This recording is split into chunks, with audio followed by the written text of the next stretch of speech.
Who do Keir Starmer's Labour Party work for?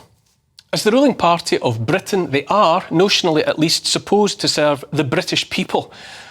I ask the question, who does that Parliament work for, because only a person paying no attention whatever to all that's happening could accept the latest efforts are shaped with the well-being of the British people in mind. Prime Minister Keir Starmer has already said that given a choice between being at Davos with the unelected, unaccountable billionaires or in Westminster listening to the elected representatives of the British people, he prefers Davos. I bet he does. Whoever he serves, it's not the rank and file out there trying to earn livings, hoping to see their children educated as critical thinkers, trusting that their hard-won efforts might be passed on to their descendants. Before anyone suggests Starmer's Labour is working instead with the well-being of Muslim people in mind, or indeed for any of the general population, I say that's for the birds.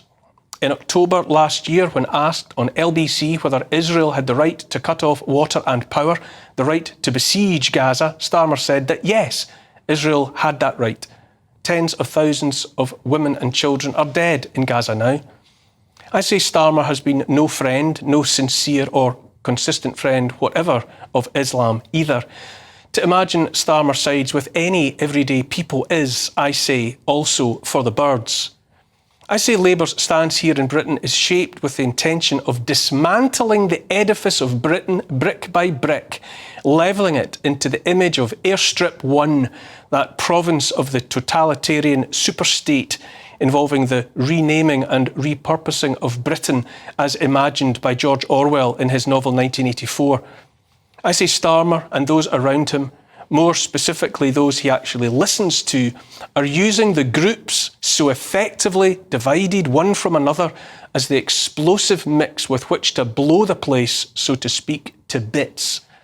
I say the Uniparty, Labour, Tory, pick your poison, has no love for Britain and despises the people rooted here.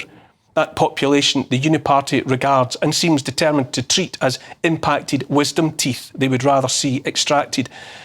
It also seems to me that Starmer and his ilk are so convinced of their rightness, of their moral and ideological superiority, that anyone with a different point of view is automatically ignorant, a thug, an oaf, a member of a lesser species. By word and deed, Starmer's Labour and the rest of the Uniparty regard tens of millions of born and bred British people with contempt, unbridled contempt, making him only the latest in a long line similarly minded. Decades of popular opposition to mass immigration, opposition dismissed and ignored by one government after another, has boiled over. There's no denying it. The unrest was predicted at least as long ago as the 1960s. What's not said often enough, however, alongside that truth, is that the unrest has proven, surely beyond reasonable doubt, to have been not collateral damage, some sort of unintended consequence born of well-meaning naivety, but the deliberate intention all along. People say to me that Britain's broken, and it surely is. Entire communities denied hope for homes, denied hopes of decent jobs, hopes of decent schools for their kids, denied hopes of better lives, condemned instead to an ever-decreasing spiral of lost freedom. Britain's traditional culture of hard work and hard workers has been replaced with a culture of dependency, of hopelessness. Britain is indeed broken, but what is most important to understand, I say, is that Britain was deliberately broken.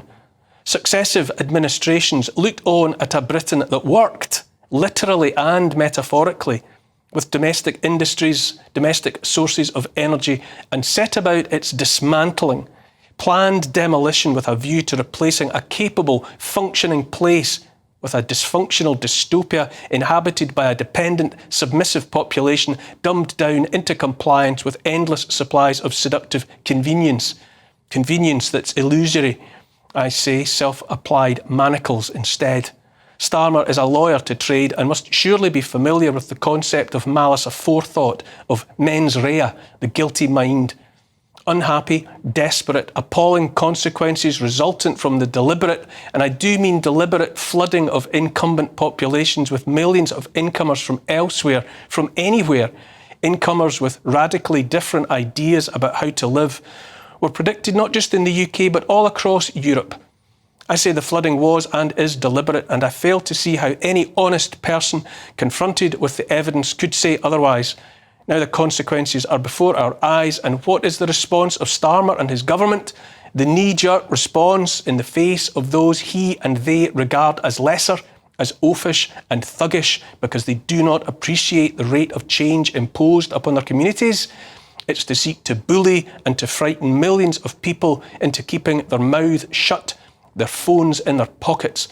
The reaction to the problem is to target those who would post videos online depicting behaviour the Starmer government insists must not be seen. Not only that it must not be seen, but that it does not exist in the first place. Quote, "The party told you to reject the evidence of your eyes and ears. It was their final, most essential command." Everyone quotes George Orwell all the time now, but if the cap fits, we might as well wear it. A visual policy now, repeated ad nauseum by the mainstream media, put into practice by the police, is to seek to frighten into silence those who have seen with their own eyes what is happening up and down the country and sought to share that information with fellow citizens. Over and over again, we are bleated at about our precious so-called democracy here in the home of the so-called Mother of Parliaments. We're told the word comes from Greek and means the rule of the demos, meaning the people.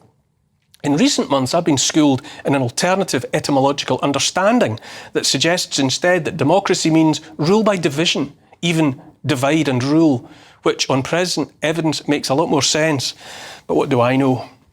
Sometimes I hear the decaying, corrupted circumstances in which we are made to live excused or explained as the consequences of willful blindness on the part of our leaders, but that's an excuse too far for me. The government and the establishment, ideologically captured as they are not at all blind. They have instead a clear-sighted, focused intention to remake Britain and the West in their own image. Some people condone the violence resultant from the boiling over of anger and frustration left simmering for 60 years.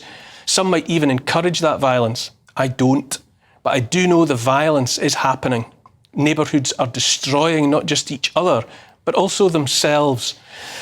And I do know its manifestation between communities up and down the country, all across Europe and the West, and all at the same time, despite popular opposition made obvious by the rising popularity of common sense populist parties here, there and everywhere, that the boiling over of hitherto stifled and repressed emotion is the fault not of everyday people desiring no more than the continuation of everyday lives, but of politicians in service to ideologies bent towards Agenda 2030 and the rest of the anti-human dystopia.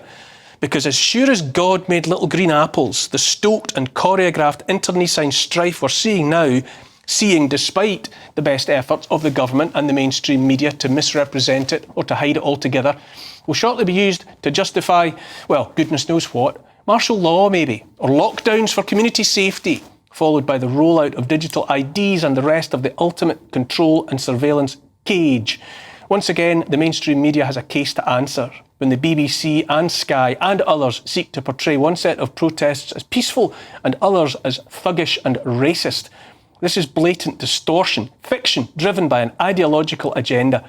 That same agenda sees the government determined to maintain the fiction, the distortion, on pain of punishment, prosecution and jail time for those judged to have incited hate. That incitement might only be words or pictures online, or on others' words or pictures shared. Elon Musk, love him or loathe him, appears to be under attack for maintaining his online platform X, Twitter, whatever you call it, as a means by which citizens are sharing videos and information that exposes the government and the mainstream media lies. The subject, mass immigration, like others preoccupying the minds of millions, is thereby made a minefield into which too many fear to tread. The blunted, overused weapons of name-calling are used relentlessly by the ideologues of the government and aided and abetted by the mainstream media to make dissent a form of social, professional and reputational suicide. Racist, Islamophobe, anti-Semite and on until too many people simply shut up and put up with what they know is wrong. My friend, academic and philosopher Ralph Scholhammer said something this week that resonated powerfully with me. He talked about how populations have the right to demand their governments preserve the values of their ancestors. He said countries do not exist only in the present tense, in the here and now, but that they are in fact social contracts between the dead, the living, and those who are yet to be born. Here's the thing, people are angry, and justifiably so. The stoking of that anger has been the deliberate work of decades. Indignity and anxiety piled on indignity and anxiety. As much as anything else, people are angry because they've not been listened to, because they've been ignored. And so what does the government do in the face of people desperate to cry out in anger, desperate to be listened to?